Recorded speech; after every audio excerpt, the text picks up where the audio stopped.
Hey guys, সবাই ভালো আছে নিশ্চয়ই। ফাইনালি চলে এলাম আমরা তুই কে আমার দেখতে। আর আমরা সবাই আজকে যাচ্ছি জিম থেকে নিজের পরিচিত ভাইয়ের মুভি, তার উপরে আমার গান রয়েছে। আরে ভাই, একটু এক্সাইটমেন্ট তো থাকবেই মনে, তাই না? কিন্তু দুঃখের বিষয়, আমরা আজকে বড্ড দেরি করে ফেলেছি।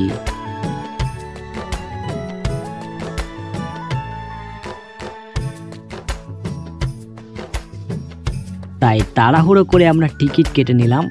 টিকিট কাটার পর আমরা 2-5 মিনিট ফটো ক্লিক করব বলে এদিক সেদিক একটু পাইচারি করছিলাম।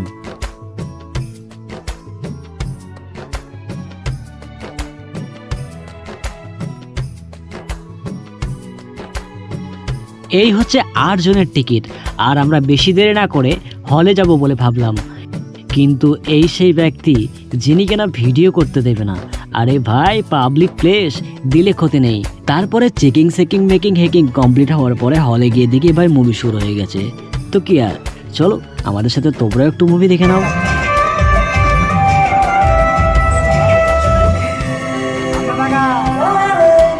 দেখো ভাই, নতুন মুখ, নতুন সব আর্টিস্ট। আমি জানি তোমরা দেব, জিৎ, সালমান, শাহরুখ, আল্লু অর্জুনের মুভি দেখে অভ্যস্ত, কিন্তু তারাও একদিন ছোট থেকে বড় হয়েছে তোমাদের সাপোর্ট পেয়ে। ঠিক তোমরাও একইভাবে সাপোর্ট দিলে তারাও এগিয়ে যাবে। তাই অবশ্যই একবার হলেও মুভিটা দেখে যেতে পারো এই মোহন মল থেকে। পুরো ফ্যামিলি মুভি, আশা করছি খুব ভালো লাগবে।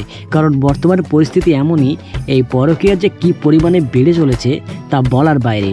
আর মা বাবার এই ফালতু ডিসিশনগুলোর জন্য ছেলেমেয়েরা অনাথ হয়ে যায়, শিক্ষা পায় না, একসময় তারা অনাথই হয়ে যায়। এইসব বিষয়গুলো নিয়েই এই মুভিটা তৈরি করা হয়েছে। আশা করছি ভালো লাগবে তোমাদের। তো আর দেরি কেন, চলে যাও মোহন মহলে আর দেখে আসো। আমাদের মুভি দেখা শেষ, এখন তোমাদের দেখার পালা। আর হ্যাঁ, সবই ঠিক আছে, কিন্তু তোমরা কি আমাকে একটু সাপোর্ট করতে পারো না? ভাই, পরিশ্রম করি, একটু লাইক শেয়ার ফলো করে দিও, যাতে একটু এগিয়ে যেতে পারি।